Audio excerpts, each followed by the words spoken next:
اهلا بيكم في المراجعه النهائيه من البيد سيرش كراش كورس. المراجعه دي معموله بشكل اساسي عشان نقطتين. اول نقطه هي ان احنا نعدي مع بعض كده سريعا على الاجزاء اللي احنا عدينا عليها في الكورس كله، ولو لقيت ان انت في جزء كده مش مجمع كل تفاصيله ارجع للليسنز اللي فاتت. تاني نقطه هو ان احنا نربط مع بعض الاجزاء اللي احنا اتكلمنا فيها في الكورس مع بعض، عشان كده مش هتلاقينا بس مجرد ماشيين بترتيب الليسنز، لا احنا ماشيين بترتيب الاحداث من جوه السيستم، من قبل حتى ما اليوزر يعمل سيرش ومن قبل ما الادفرتايزر يبدا الكامبين بتاعته. اتكلمنا ان في بدايه القصه الادفرتايزر بيحدد خلاص ان هو بناء على انه محتاج يدخل كاستمرز اكتر للبيزنس بتاعه ان هو هيعمل كامبين على جوجل ادز، فبشكل بديهي بتبدا اول مرحله وهي مرحله الكامبين. في المرحله دي احنا اتكلمنا عن نقطتين اساسيتين جوه الكامبين. اول نقطه هو اختيار نوع الكامبين بناء على الهدف بتاعك، وقلنا ان هم نوع من 8، يا اما سيرش كامبين، ديسبلاي، فيديو، اب، شوبينج كامبين، سمارت كامبين، ديسكفر كامبين، وتامن نوع هو البي ماكس كامبين. تاني نقطه اتكلمنا فيها برده جوه الكامبين هو انك بتحدد المين سيتنجز بتاعت الكامبين،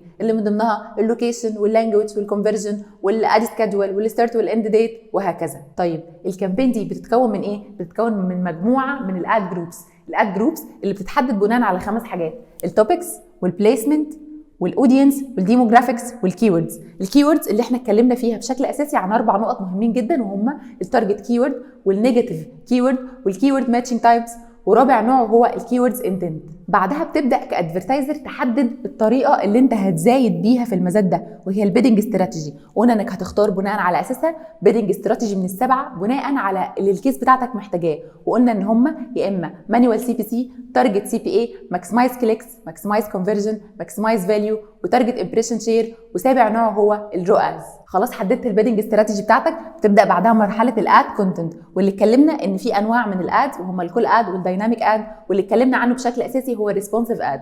وقلنا ان هو بشكل اساسي بيتكون من هيدلاينز بيوصل عددهم ل 15 هيدلاين، بشرط ان الهيدلاين الواحد ما تعديش عدد حروفه عن 30 حرف. تاني جزء هو الديسكريبشن، وهم بيوصلوا ل4 ديسكريبشن بشرط ان الديسكريبشن الواحد ما تعديش حروفه عن 90 حرف. تالت جزء اتكلمنا عنه هو الاكستنشن، اللي من ضمنهم الكول اوت اكستنشن والكول اكستنشن والسايت لينك اكستنشن واللوكيشن اكستنشن والبرايس اكستنشن والستراكشرد سنيبت وهكذا. في المرحله دي بتبدا تقف انت والكيوردز بتاعتك على البوابه بتاعه الاد سيستم، اللي بيبدا يختار منها التريجرنج كيورد بتاعتك اللي مناسبه للسيرش تيرم اللي كتبه اليوزر. طيب مناسبه بناء على ايه؟ بناء على الماتشنج تايب، اللي بيبدا بعدها مرحله الماتشنج بروسيس. الماتشنج تايبس اللي احنا اتكلمنا عنهم وقلنا ان هم يا اما اكزاكت ماتش او فريز ماتش او برود ماتش او نيجاتيف اكزاكت ماتش او نيجاتيف فريز ماتش او نيجاتيف برود ماتش او موديفايد برود ماتش. بعد مرحله الماتشنج بروسيس اللي فيها يعني بيتوفق كده بالبلدي ما بين السيرش تيرم اللي اليوزر كتبه والكيورد اللي انت محددها، بتبدا بعدها مرحله الرانكينج بروسيس. مرحله الرانكينج بروسيس اللي بيتحسب فيها معادله الاد رانك، وعشان قلنا ان كده كل الادفرتايزرز اللي داخلين المزاد بتتحسب لهم المعادله دي، هيبدا اول جزء فيها هو مرحله البيد يونيفيكيشن، واللي بيتم فيه توحيد مقامات البيدنج اللي على اساسها بتنزل كل البيدنج استراتيجيز للكليك. يعني زي ما اتفقنا ان كل الادفرتايزرز ايا كانوا مختارين بيدنج استراتيجي ايه، في الاغلب يعني بيتحاسبوا في الاخر بالكليك. تاني جزء هو الكواليتي سكور، واللي قلنا ان هو بيتحسب بناء على 3 عوامل او 3 اجزاء اساسيين، وهم الاد ريليفنس والاكسبكتد سي تي ار واللاندنج بيج اكسبيرينس. وثالث جزء هو الاكستنشن امباكت، واللي معناها تاثير الاكستنشنز اللي انت محددها في الاد على الكواليتي سكور بتاعتك. طب هل معادله الاد رانك دي بتتحسب ليك انت لوحدك؟ لا، بتتحسب لكل الادفرتايزرز اللي داخلين معاك المزاد، ودي بتحصل في مرحله الاوكشن تايم اد رانك كالكوليشن. طب يجي هنا السؤال الثاني، هل كل الادفرتايزرز دول هيظهروا؟ قلنا اكيد لا، لان بتبدا بعدها مرحله الثريش هولد كالكوليشن، واللي هي الحد الادنى اللي بيحدده السيستم عشان يحدد او يعرف منه مين هيتسمح له بالظهور ومين لا. طيب احنا قلنا ان الثريش هولد دي بتتحسب بشكل مجمل للتوب بوزيشنز والبوتوم بوزيشن. طيب الادفرتايزرز اللي مكانهم في التوب بوزيشن او البوتوم هيترتبوا بناء على ايه؟ بناء على المرحله اللي بعدها وهي الاد بوزيشن كالكوليشن.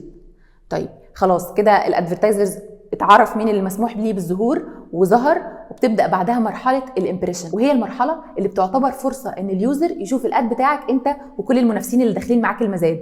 وهنا بتتولد احتماليه ان يداس على اي اعلان منهم او احتماليه ان تحصل كليك. هنفترض ان الكليك دي حصلت على الاد بتاعك، بمجرد ما بتحصل بيتولد معاها جزء مهم جدا وهو الاكتوال داتا، واللي قلنا ساعتها ان هو بيتكون من 3 اجزاء اساسيه: ما قبل لحظه حدوث الكليك، ومع لحظه حدوث الكليك، وبعد لحظه حدوث الكليك. واللي هم بالترتيب الاكتوال سي بي سي والكليك ثرو ريت اللي هي الاكتوال سي تي ار، وثالث جزء هو الاكتوال لاندنج بيج اكسبيرينس. طب اهميه الجزء ده ايه اللي هو الاكتوال داتا؟ هو انه يغذي السيستم بهيستوريكال داتا تساعد السيستم ان هو يتوقع احسن في المرات اللي جايه. طيب اليوزر دخل واستهلك الكونتنت بتاعك واقتنع وخلاص قرر ان هو هيشتري البرودكت او هيسجل او هيملى فورم ايا كان، هيعمل كونفرجن.